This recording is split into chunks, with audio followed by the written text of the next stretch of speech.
Hello and welcome to Freewave TV. I'm Paige Friedman, bringing you the latest in maritime news from around the world.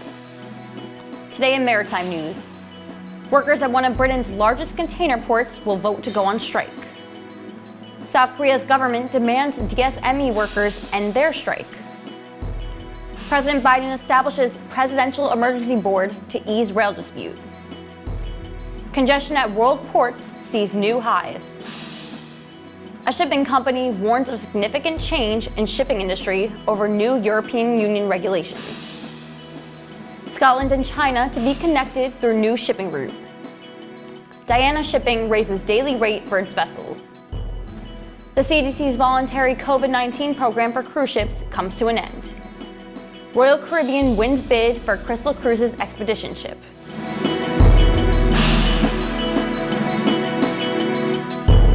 Around the world, ports have had to cease operations as workers have gone on strike. Now over 500 dock workers at Peel Ports' MDHC container services in Liverpool are voting on if they should go on strike over disagreements about pay and conditions. The Unite Union, which represents the workers, announced on Tuesday that workers would be asked to vote over industrial action after they were given a 7% pay offer that they considered inadequate, and they were not offered an agreed bonus. The ballot opens on July 25th and it will close on August 15th. If the vote does go through, workers could begin striking at the port at the end of August. In South Korea, subcontract workers at Daewoo Shipbuilding and Marine Engineering have gone on a hunger strike after President Yoon Suk-yeol called for workers to end their illegal 6-week strike on Monday. On Friday, a court demanded DSME workers leave the ships at the company's dry dock at Akbo Shipyard and required that they pay the company $2,280 per day if they don't cease their occupation of the dock. About 150 of DSME's subcontract workers have been on strike since June 2nd, after the shipbuilder would not give them a 30% wage increase. The president has urged for there to be a resolution to the strike, as the financial losses continue to impact the economy. Over in the United States, President Biden ordered the making of a Presidential Emergency Board to work on resolving the dispute between major rail freight carriers and their unions. The board, which is made up of 3 members and went into effect yesterday, will investigate the dispute and report on it. The board will then have about a month before it gives a report with ideas on how the dispute should be resolved. For some time, the supply chain has been trying to get back to normal. However, on July 14th, boxport congestion hit a record high, with 37.8% of the box ship fleet capacity at port. Ports worldwide have been seeing major congestion, as ports in Europe and in the US are dealing with worker strikes. The US is also waiting for a resolution to rail disputes that are backlogging rail cargo. Meanwhile, in Asia, monsoon and typhoon season have been impacting shipping, as well as more COVID lockdowns in China. Shipping company Maersk issued an advisory to its clients, warning them that they will need to pay more per FEU on the Asia-Europe trade line as soon as new European Union regulations go into effect. Last week, the European Commission presented its Fit for 55 package, and in the new legislative proposals, the Commission suggested including shipping in the EU emissions trading system, which is almost definitely going to happen. Maersk predicts that if the proposal passes, the FEU will go up to 173 euros. In other news, Scotland is going to have its first direct container link to China. The first voyage of the route will depart from Ningbo, and it is scheduled to arrive in mid-August at Greenock Port with 1,600 20-foot equivalent units. The direct China Express route, launched by Glasgow-based KC Group Shipping, will sail 3 times a month, and it will be a 10-day port rotation between the ports of Ningbo and Dongguan to Liverpool and Greenock. The route is also expected to cut the transit time nearly in half, going from about 60 days to around 33 days. Diana Shipping has raised its rate in a deal with Aquavita International for one of its bulk carriers. The capsized Boston to Aquavita had gone up to a rate of $20,500 a day between April 1st, 2023 and May 31st, 2023.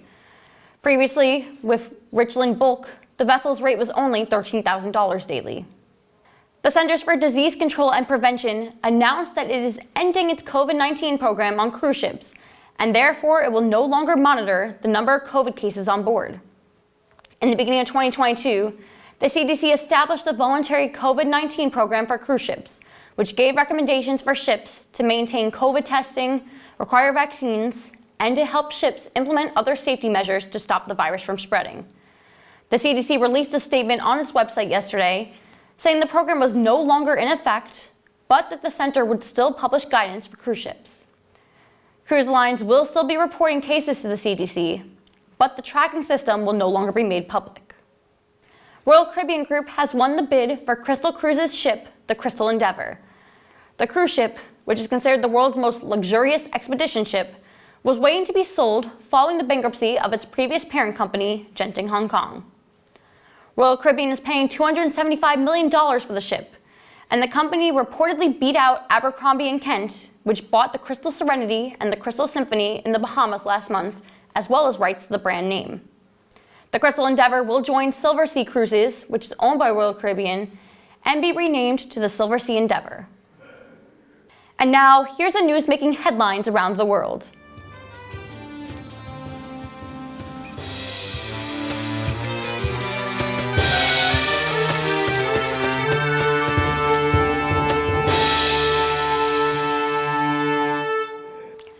Russian President Vladimir Putin is set to visit the city of Tehran today.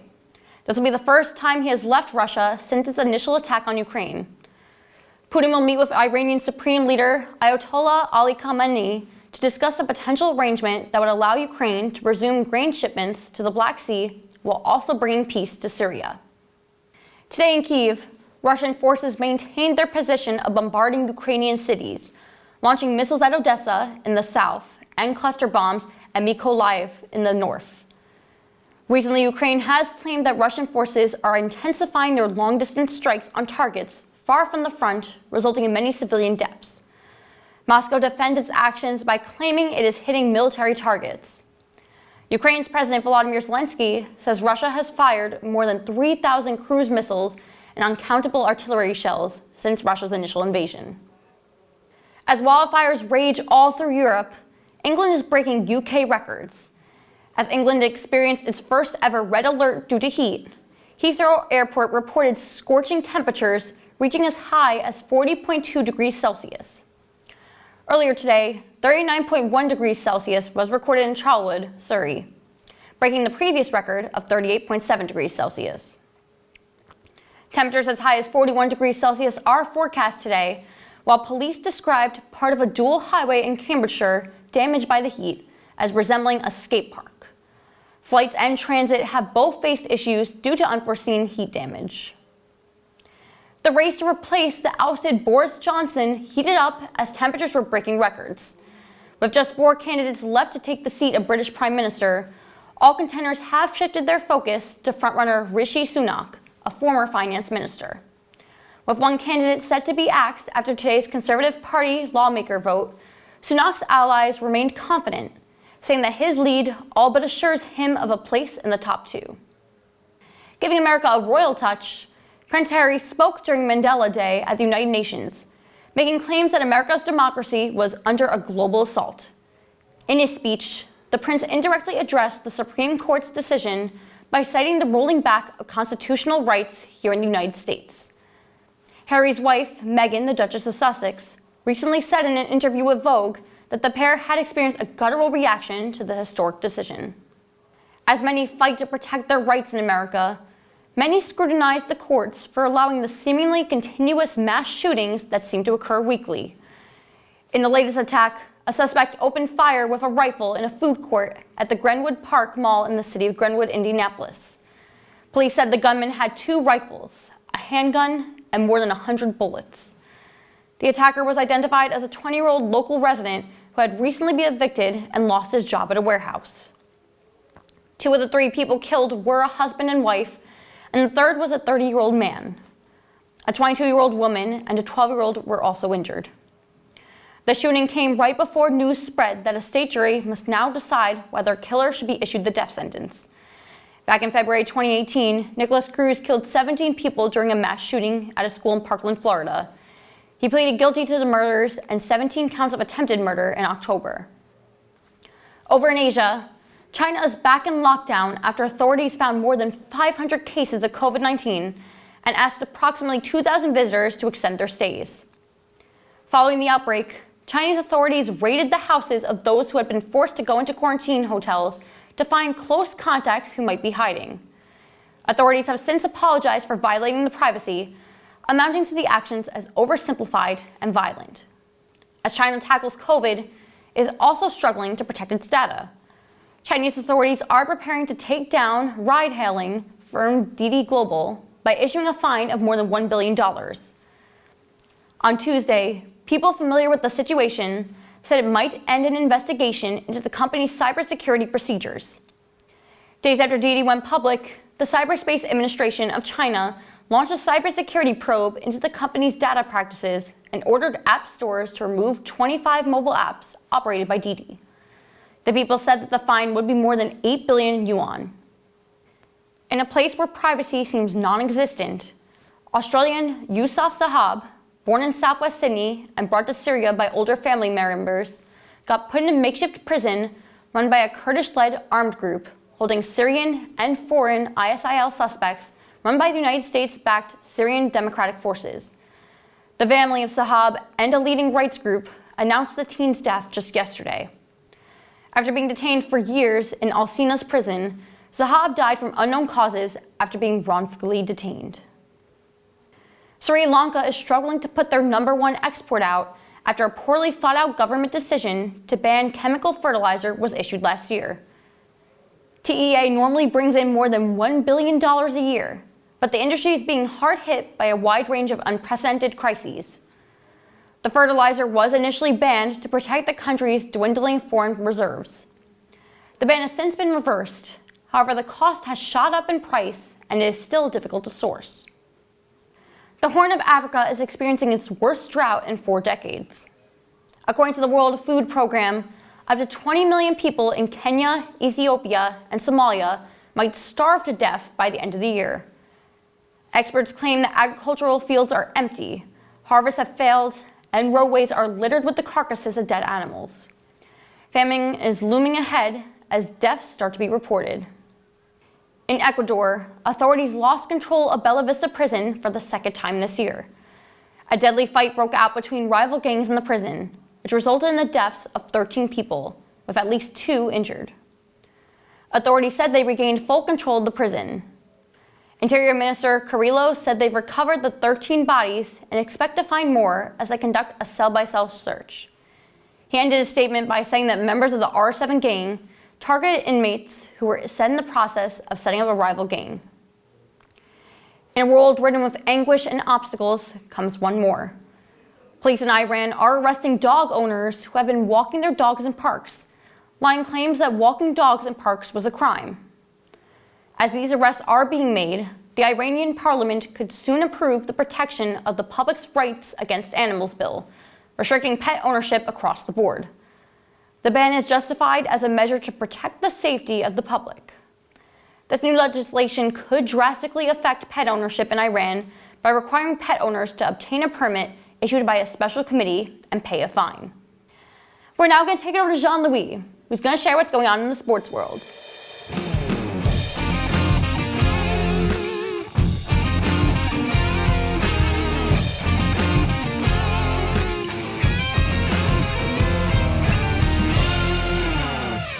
We're back with another edition of Freewave TV. As always, I'm your host, Jean-Louis, and from the States to across the pond, let's check out our biggest sports stories going today.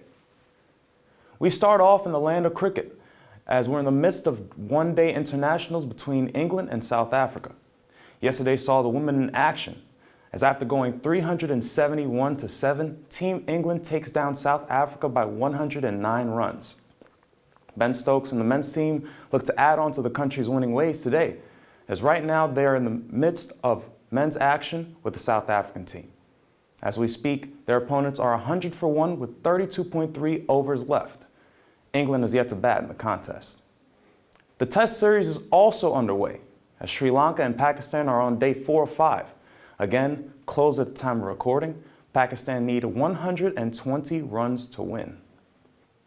In football, we have many divisions taking center stage, as the club friendlies are off and rocking earlier on today, as Manchester United bested Crystal Palace 3-1.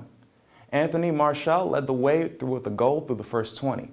Jadon Sancho's goal put the game out of reach 3-0 before Palace notched a goal before the game's end. Palace will play yet again later on today at 2 p.m. Eastern Time versus Gillingham. More friendlies are on tap on the soccer field as the next game is Bristol City versus Forest Green at 9.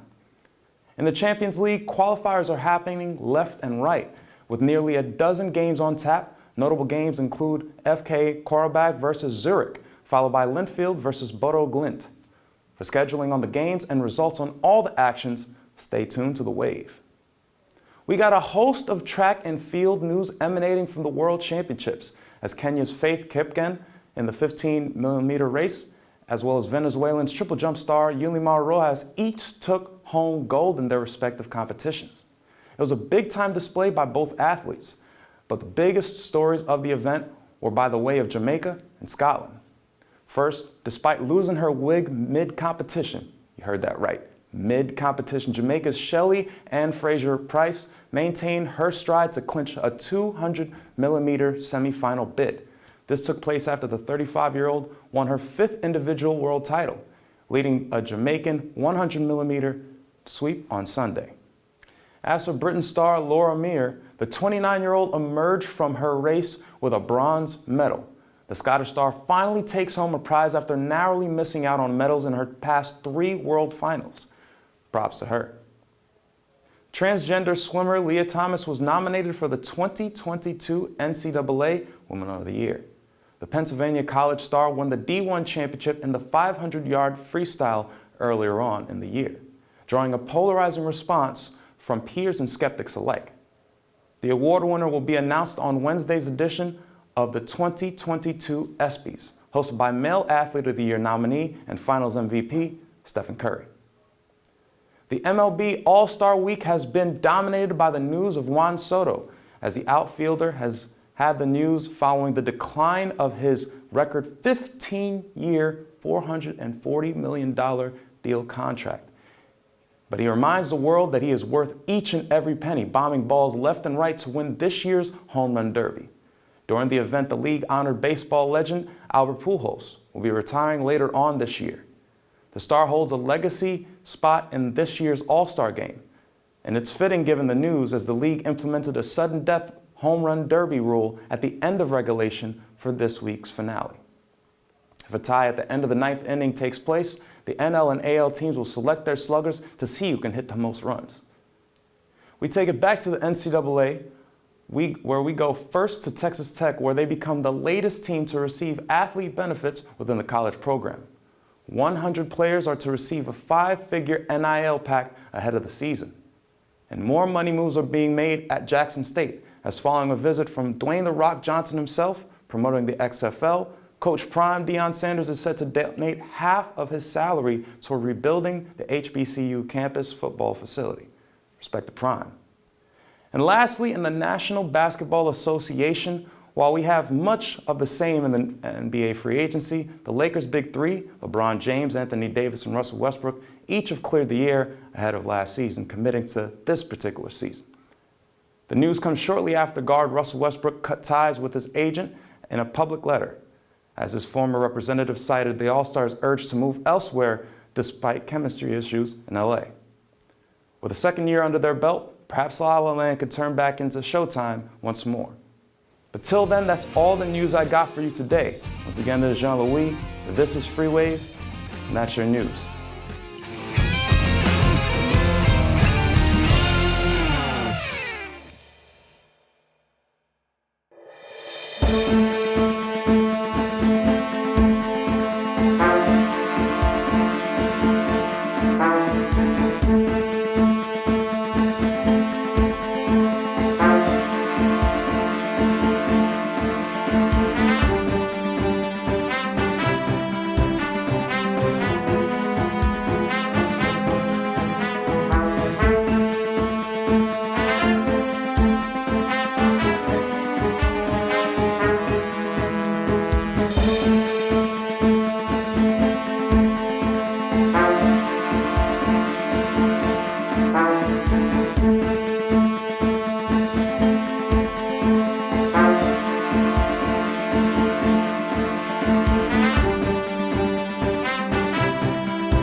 we have for today. For more detailed news, you can visit our website, www.freewavetv.com. On behalf of all of us here at Freewave TV, thanks for watching, and we'll see you our next newscast on Thursday.